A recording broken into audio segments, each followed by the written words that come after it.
Welcome back to Envision Life. I'm Dr. Philip Davis, and joining me on today's show, again, are Arnold Grievous and Michael Figures, Eric Pettis, and Michael Phillips, men who are fathers at various stages of the fatherhood journey. And with Father's Day just a few days away, we wanted to talk with them about their experience and the experience of fatherhood.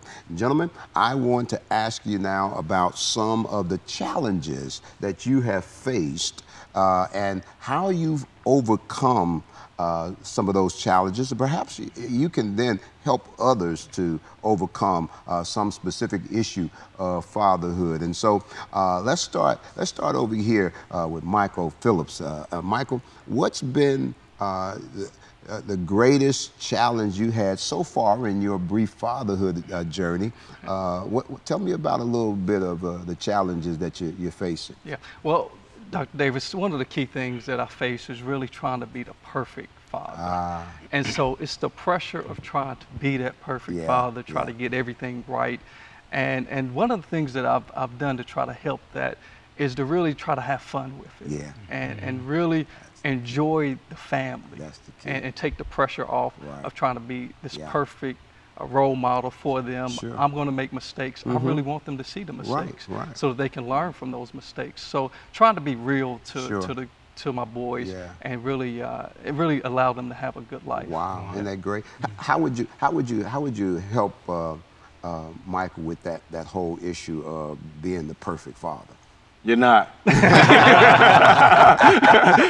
As I said earlier, about being that first example of to my daughters, as the man. Now, my same thoughts were exactly like yours, Michael. Was trying to be perfect, and I realized that no matter what I do, there was always imperfection. Sure. But what you learn from is when they see you at your vulnerable states, when they see you at your imperfection, that's actually, in most cases in my house with the girls, the time that they learn the most from it. Because when I project this perfect man that they see, and they say, "Oh, Dad, nothing ever goes wrong," they like to see challenges. They like to see the obstacles. They like to see those things that they're dealing with.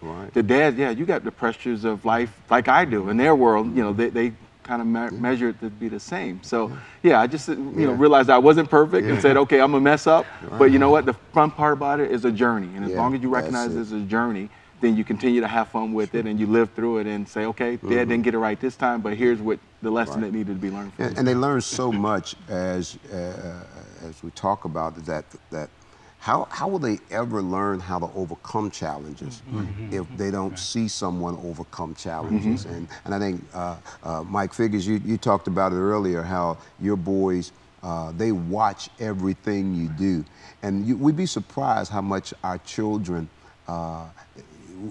first of all, they listen more than we think, even though they are all over the place. But the main thing is that they watch everything you do, and that's where they're learning. That's where they're learning. Eric, tell me a little bit about one of the challenges of fatherhood that you've had to deal with. Probably the biggest challenge that I face now is just of a time and energy factor. After working all day, I come home, and my little girls, they want to play. They want to wrestle with Daddy. They want Daddy to get down on the floor with them. And Daddy's getting a little old now to get on the floor, but I've just learned to enjoy this stage and get down on the ground with them, Dr. Davis, and wrestle with them, because I know this period in time is short-lived.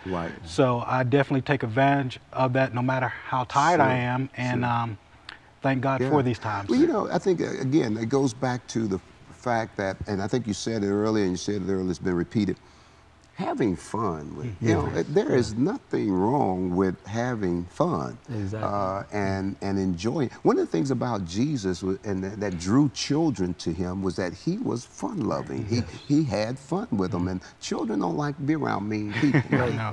But they kept coming around him, and so I think that it helps us to understand that fatherhood, if we're going to impart into their life, we got to help them to know that life is balanced, and the Bible says in Ecclesiastes, there's a time for everything. There's a time to laugh and a time to mourn, etc. And so that's one of the things we teach them when we show them that vulnerable side and that open and transparent side. Doc, tell us about a challenge that you had to deal with in fathering 4 boys, other than the grocery bill. Other than the grocery bill, it's a close second.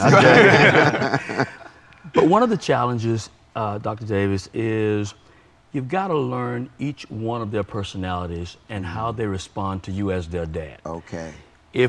When I've tried to make one solution fit all four of them, it never works. And there's no shortcut around it. Right. I can say something I can correct one of my boys a certain way, and everything is fine, and then I can correct one of my boys the same way, and they take it completely different. Right. So learning each one of their personalities, how they respond.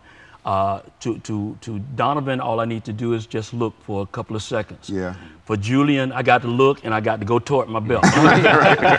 But it's learning each one of their personalities, what makes each one of them blossom. Right, right. Because like you said, having fun is just as important as the correction and all those things in it. So you got to know what makes each one of them tick. Wow. When I was growing up, let me put it that way, discipline was a big thing, you know, and today there's so many questions surrounding how do you discipline a child and all of that. Without a lot of time that we have on our hand, a couple minutes we have to talk about that. Tell me a little bit about discipline. Discipline. You know, one of the easiest things to do is to revert back to all the ways that you were raised. Yeah. You always hear your dad's words in your ear and his voice in your ear. And a lot of those things were great, and I'm grateful to my dad because he helped make me who I am today. But as time has progressed, I do find that there are different ways of disciplining. Right. You know, there was really only one primary one back in the day, and only one. And it worked. But, but today, sometimes trying a different approach. Sure. It's important to discipline, but you can discipline in different ways. Sometimes just taking something away. Sometimes not allowing a certain privilege seems to work. So it's really taking the time to find out what works in each one of those situations. Wow, wow. Tell me real quickly, Arnold, in a couple minutes here that we got left, about discipline. I think Dr. Figures over there alluded to it earlier, is finding those unique situations and dealing with them accordingly. Yeah. With the girls, and I won't say which one, but same thing. You know, one you motion for a belt and she responds a little bit different. The other one you take a few items in that regard and she responds. But the big thing I noticed with them is with the girls, they seem to be more looking out for approval. Okay. So for me to say I'm disappointed in you doing something, that gets to them. Now, my dad he's disappointed me. Man, that's not gonna work. That's you're like me. You're like the rest of us. You're like the rest. These two guys, they haven't got to that discipline stuff yet. They got the little young ones there. But listen, gentlemen, thank you so much for just sharing. And we're going to talk a little bit more because I believe this is one of the most important subjects that we can ever discuss. And when we come right back, I'm going to share a little bit more about this whole issue of fatherhood and the father force.